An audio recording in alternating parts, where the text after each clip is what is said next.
سابق ISI chief lieutenant general فیض حمید اور عمران خان کو 9 مئی 2023 کے روز فوجی تنصیبات پر حملوں کے الزام میں سزا دینا اب فوجی قیادت کی مجبوری بن چکی ہے اور وہ اس سے پیچھے نہیں ہٹ سکتی۔ لہٰذا تحریک انصاف کے ساتھ مذاکرات کی کوئی گنجائش باقی نہیں بچی۔ معروف اینکر پرسن اور تجزیہ کار عاصمہ شیرازی BBC کے لیے اپنے تازہ سیاسی تجزیے میں کہتی ہیں کہ صد شاموں میں پرانے زخم درد سمیت لوٹ آتے ہیں اور حالات بھی کچھ یوں کہ زخم تازہ بھی رہے اور رفع کا تقاضا بھی رہے۔ دسمبر قومی زخموں کو دہرانے کے لیے ہر سال آ جاتا ہے۔ اس ماہ کی 16 تاریخ دو زخم تازہ کرتی ہے: سقوط ڈھاکہ اور سانحہ آرمی پبلک اسکول۔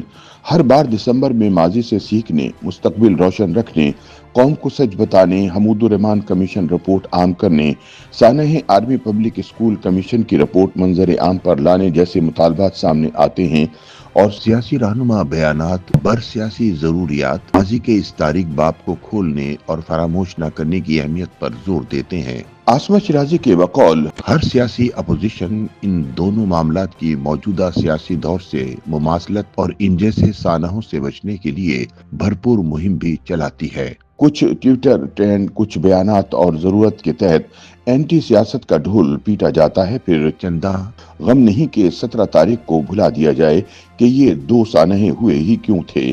سقوط ڈھاکہ کی جڑیں آمریت سے پیوست ہیں۔ جنرل ایوب کی طویل آمریت اور 1 یونٹ جیسے فیصلوں نے قوم کو تقسیم کیا اور منقسم قوم میں تفریق اور نفاق کے بیچ سے دو لخت ہونے کا راستہ ہموار کیا۔ لسانی اور قومی تفریق نے فاصلے پیدا کیے اور اس کو طاقت کے استعمال سے بڑھاوا دے کر مملکت کو ٹکڑے ٹکڑے کیا گیا۔ بدقسمتی سے تقسیم اور تفریق کا یہ عمل آج بھی جاری ہے۔ عاصمہ کا کہنا ہے کہ قومی زبانوں اور قومیتوں سے جس طرح لا تعلقی اختیار کی جا رہی ہے، یہ خطرناک ہے۔ حال ہی میں 26 نومبر کے بعد پختونوں کی پروفائلنگ کی شکایات اور پھر ایک مخصوص گروہ کی جانب سے ہوا دینا بھی اس سلسلے کی کڑی ہے۔ قوم اور نسل کی بنیاد پر پروفائلنگ جہاں قابل مذمت عمل ہے، وہیں حکومت اور ریاستی اداروں کو نہ صرف دہشت گردی کے تناظر میں اس معاملے سے نمٹنے میں احتیاط سے کام لینا ہوگا، بلکہ افغان شہریوں جیسے معاملات میں حد درجے شفافیت رکھنا ہوگی۔ سینئر اینکر پرسن کا کہنا ہے کہ سقوط مشرقی پاکستان کے کئی ایک عوامل تھے، تاہم گرتی ہوئی دیوار کو آخری دھچکا انتخابات میں عوامی رائے کو مسترد کرنے سے لگا۔ بدقسمتی کے عوام کا مینڈیٹ 1971 میں بھی تسلیم نہ ہوا۔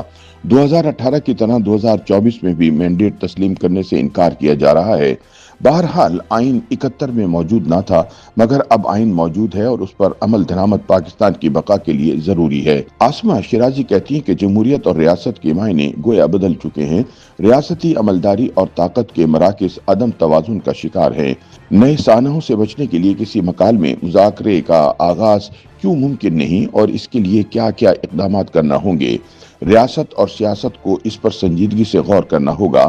بلا شبہ موجودہ حالات میں سیاسی واقعات کی مماثلت سے کوئی نتیجہ تو نہ نکلے گا، البتہ حقائق کو سامنے رکھنا بے حد ضروری ہے۔ تحریک انصاف پاکستان کی سب سے بڑی سیاسی قوت ہے، جسے جماعت اور سیاسی انتظام میں لانا خود تحریک انصاف کے لیے ایک امتحان سے کم نہیں۔ تحریک انصاف کے سیاسی حامیوں کو نہ تو بحر عرب کے سپرد کیا جا سکتا ہے اور نہ ہی ہمالیہ کے پیچھے دھکیلا جا سکتا ہے، لہٰذا اسے بطور جماعت تسلیم اور قبول کرنا ہوگا۔ تحریک انصاف بھی فوج کی اہمیت سمیت دیگر سیاسی جماعتوں اور بیانیوں کو مسترد نہیں کر سکتی۔ سیاسی جماعتوں کے ساتھ بات چیت سے انکار اور مقتدرہ کو مختار کل سمجھنا کسی صورت سیاسی رویہ نہیں۔ دوسری جانب اڈیالہ جیل میں بند عمران خان فوجی اسٹیبلشمنٹ اور اتحادی حکومت کے خلاف ہر کارڈ استعمال کر چکے ہیں، لیکن ہر کارڈ انہیں کمزور جبکہ فوج اور اس کی اتحادی حکومت کو مضبوط کر رہا ہے۔ سیاست دیوار کے ساتھ لگ چکی ہے اور یہ سیاسی بندوبست فی الحال کسی خطرے سے دوچار بھی نہیں۔ اب تحریک انصاف مذاکرات چاہتی ہے۔ ناکام ہوتی سول نافرمانی سے پہلے ہی بات چیت اور مفاہمت کا دروازہ جنرل فیض کے ٹرائل سے منسلک ہے یا عمران خان کے گرد 9 مئی کا گھیرا مزید تنگ ہو رہا ہے؟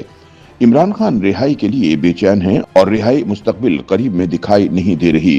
مذاکرات کی کامیابی کی چابی ان کے ہاتھ میں ہی ہے، شرط خود ان کی ضمانت ہے۔ کون یہ گارنٹی دے پائے گا کہ حتمی فیصلے سے قبل کپتان پیچھے نہ ہٹ جائے؟